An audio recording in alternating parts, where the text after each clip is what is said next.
Here is what we're going to be doing this semester. Now, a lot of this is subject to change because we are meeting 2 days a week and I don't have a virtual group or whatever. So I will adapt this along with the other English 11 teachers as things change. If we end up coming back more full time, we'll do things differently than if we're only meeting 2 times a week. So keep that in mind that this is just kind of a guideline. So things you need to know. There's lots of ways to get a hold of me. Email is probably going to be the best.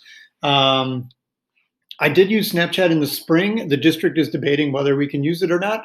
As far as I'm concerned, if you'd like to add me on Snapchat, it's a good way for you to send me messages real quick, or if we are offsite and you wanted to chat or something, this way I don't have to go through your email or a parent or whatever, because I don't want your phone numbers and I don't want you to have mine, but Snapchat is fine because you can just not answer it and whatever and that kind of thing. So promise you it is pretty much just pictures of my dogs and things that I'm eating and whatever. So up to you. Things that I was going to tell you.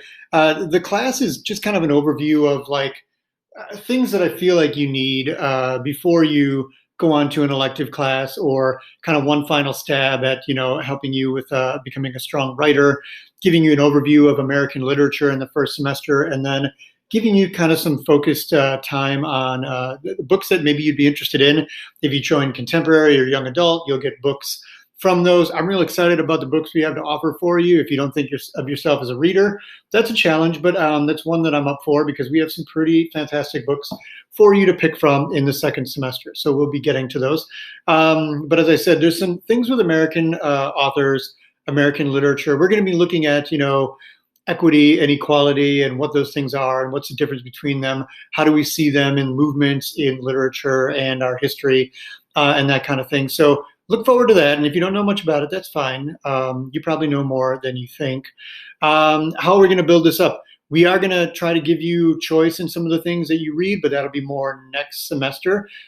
We do kind of have a good idea of what books and short stories and things you're going to read this semester. And we try to, not that it's easy, but we try to keep it short. We try to do something, go deep into it instead of reading too many stories. I'd rather read a couple and go deep into them so you really understand them and can make some meaning from them instead. So we're going to read, some Kurt Vonnegut, who is one of my favorite. We're going to read some Emerson. We're going to read, well, I don't want to ruin the surprise. I also don't know off the top of my head all of the authors, so I will cop to that. But we will check out a play, and in this case, we're going to be watching the play, which was made into a movie called Fences, which is a really powerful, stunning play about race, poverty, fathers, sons, all kinds of really husbands, wives. Like, it's really good. Other things that I can tell you, these three books that you can that you see right here, depending on which class you're in. If you are in contemporary literature, we're going to be reading Long Way Down, which I just finished reading, and immediately I was like, yes, we need to get this book. Ms. Ruth Hessel and I talked about it, and we're like, yeah, that's the book for contemporary. I don't want to say much about it, but it's a lot of, fun's not the word. I don't want to overuse the word fun, but it's kind of a hard-hitting, simple story, but it sticks with you. If you're in young adult literature, we'll be reading The Sun Is Also a Star early, sometime in the first semester here. And then everybody in English 11 will be reading Kindred, which I believe I've kind of described in class. That's one of my favorite books of all time. I was really excited to bring it to Fond du Lac High School. Ooh, what did I just do? Look at that. What else? And then I don't have a list of all the books that you can pick from next semester. If you're interested and you want to know, or if you're just looking because you need to get a book soon, because you will need to get a book soon, I can probably tell you those books. I could probably give you one as well. What else can I tell you here? Novel units, we're coming to that.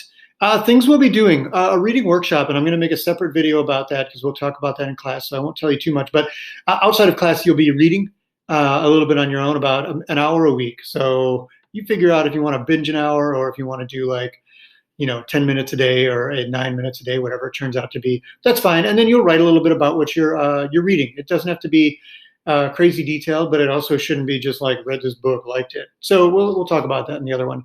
You're going to get to do some personal essay writing, maybe some creative writing. Maybe you will do like a real paper, like an MLA citation type paper. But by the time we do that, you'll have some things to say about it. We're not just going to throw you into it and let you make something up. It's going to be based on almost everything that we've studied. And since we're going deep into each thing, like you should have a real good idea of what you're talking about. We're not going to throw you into that unless you know what you're doing. That'll be at the end of the first semester. We'll be talking about different authors from American literature, things they wrote, what they wrote about, and why we still care about them today, which I think is probably the real importance of the class, is like making it clear to you, like, this is why we should read somebody from like 50, 70, 100 years ago, why they're still relevant today, the things that they said. We'll be talking about various themes. One of the first assignments, in fact, today or tomorrow, we will actually be talking about themes. We'll watch kind of a ridiculous little short film, but you can take a theme from anything. It doesn't have to be a big serious movie to have a theme. I'm going to be helping you with your writing. If you're not a real strong writer, my job is to help you with that. If you are a good writer, then my job is to encourage you and push you towards things you can do even more. There's room for every writer in here to do well. And then I talked a little bit about the literary analysis. We only have we only have 6 standards you'll be graded on. There's a reading standard. Some of that will be on proving what you've read, not proving what you've read, but giving examples to prove a point. This one right here, we'll be talking about theme, finding a theme in a story, a poem, a movie, and then giving supporting evidence, which these two kind of go together. The reading standard 10, this is going to be you reading outside of class and proving that you're reading some books, or at least just reading the beginnings of books and seeing if you like them, or, I'll tell you more about that in the next video. Argumentative, who doesn't like to argue? You like to argue, right? Look at us, we're arguing already, because maybe you're like, no, I don't like to argue. So we'll do some of those. And then like writing for a certain audience, and something informal, something formal, and then grammar, which we will do a little bit of mini lessons just to give you some targeted, like, in case you forgot this is how you do this. This is how you use this punctuation. This is how you effectively do these things. Here are the 5 things you need to do to make yourself look intelligent in writing that you can carry for the rest of your life. And so some of the things we're going to be doing, we'll be getting into your reading history. You should have done that for today, actually. We'll be talking about themes. We'll be talking about equity. We'll be doing some grammar stuff. We'll be doing a writing. We'll be getting into kindred, and then second semester, or second quarter of this semester, I should say. This is where you'll do your choice novel. We're going to be checking out the play Hamilton, which if you haven't seen it, you're like me, because I haven't seen it yet either, and I'll watch it before we watch it. But and then it may not seem like something we do in this class, but constitutional rights and equity, we're going to dig into the actual document, which is a pretty living document. People are always reinterpreting it. And we're going to talk a little bit about what does it really say, and what does it mean, and how have the interpretations changed. And as you can see here, it looks like kindred is the one we're going to be doing second. So I had those backwards and a little bit mixed up. I'm not going to lie to you folks. I do know we're going to do this semester, but I've got about 2 weeks planned, and the other English teachers and I, 11 teachers, we have like the semester all written down. I'm looking at like 2 weeks at a time to make sure I know what I'm doing each day with you. And like, it's fine. Like if you don't know what's coming, maybe it makes you a little bit anxious, and I can tell you, but I can't tell you by heart like everything we're going to do every week, but we have written it down, and I'm always a couple weeks ahead of you. So things you need to know: check your classroom email, check classroom, and check email every day.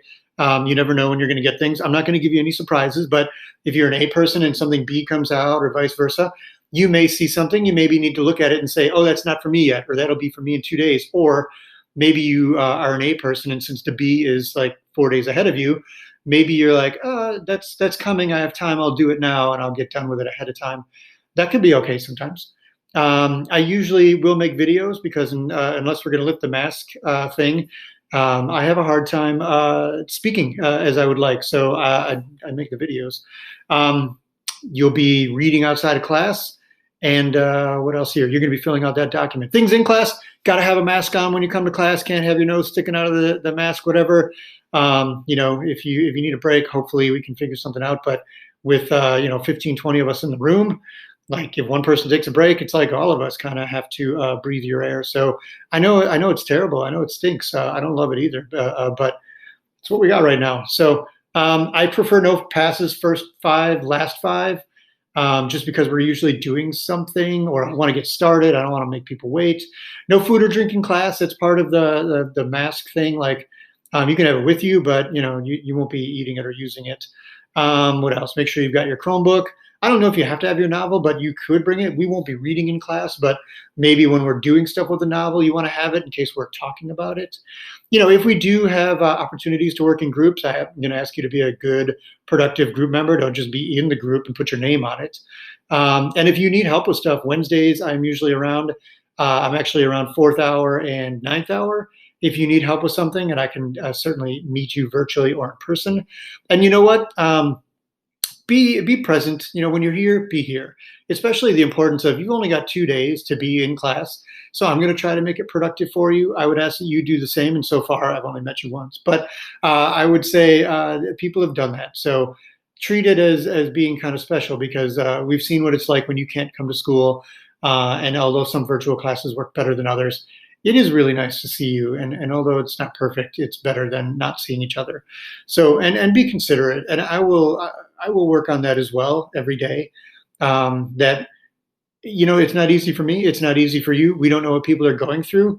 I don't want to just give people a pass and they don't have to do anything, but I also don't want to be a burden, and I don't want to be the reason that somebody wouldn't want to come to class. And I don't want you to be that for somebody as well. So we're all struggling and going through something, but together, hopefully it won't be as bad. Things about me: this is my 20th year of teaching. I've been at Fond du Lac High School the whole time. Grew up in Milwaukee, lived in Oshkosh for a while. And then I lived in Fond du Lac for a while. Now I live in Campbellsport. Don't ask me how I ended up here, but this is where I am right now, making this video in a bunker. No, it's not a bunker. This is my kitchen. Nobody's home, just me and the dogs. It's kind of nice on Wednesday. I do listen to a lot of music. I've been doing a lot of live shows. You may have heard me mention in class that sometimes I can't hear you. That's both because you're talking through a mask, but also I did work a lot of construction on heavy machines, and I've been to hundreds of concerts, and I did not wear proper ear protection, so my hearing is kind of trashed. Would I change that? I would go back and I would get ear protection, but I would totally go to more concerts, because especially now when you can't get to concerts, I am really missing live music. So what else can I tell you here? I do read a lot. I watch a lot of TV and movies. I teach a film class. I teach a science fiction class. I do love a good nap. If you're an 8th hour, you can bet that like minutes after you leave, I may be laying on the floor taking a 15-minute power nap, because that is one of my favorite parts of the day. And it is, kind of a good way to recharge. What else? Play basketball. Right now it's kind of tough, but I do play a lot. I do love getting out on my bike, camping, playing cards, playing some sheep's head, playing some cribbage. I don't know. I'm just like a Wisconsin dude, I guess. So I did live in England for 6 months, went to Cambridge University, and got to live, in England. I got to go to like Ireland, Scotland, Paris, because everything was really close. I'm not rich. I don't come from money. I'm literally still paying off those trips from like how many years ago? 1999. So you do the math. That's like 20 years ago. I'm still kind of paying off some of the loans from that, but I wouldn't change that either. And it was a great opportunity. I do have 3 kids, Killian, Harper, and Abraham, 11th grade, 9th grade, and 7th grade. They are at Campbellsport. My wife, Amanda, Mrs. Poquette, if you've ever met her, as a teacher, she's a science teacher in Campbellsport. She's fantastic. I've married her 17 years. Some degrees I have, these are all real legitimate, master of puppets and whatever. If you listen to that album enough times, I think you deserve a degree in that. But I do actually have a bachelor's in English, and I do have my master's degree in English and creative writing from UW Oshkosh. So that is a real thing. And what can I show you? I mean, people are probably more interested in the dogs. And I do realize when I'm looking at this here that I have pictures of Lady, and I have pictures of Lady, and I have pictures of me and food and books I've read and things like that. But I don't have a picture of my the dog that I got about a year ago, Marcus Brody. So I will be sure to include a picture of him. And there's the family as we were going to St. Louis last year. So that's me. I look forward to getting to know you. I'm glad you're in class. I hope you're excited for what we're going to be doing. It's a good class, and I'm glad to have you here.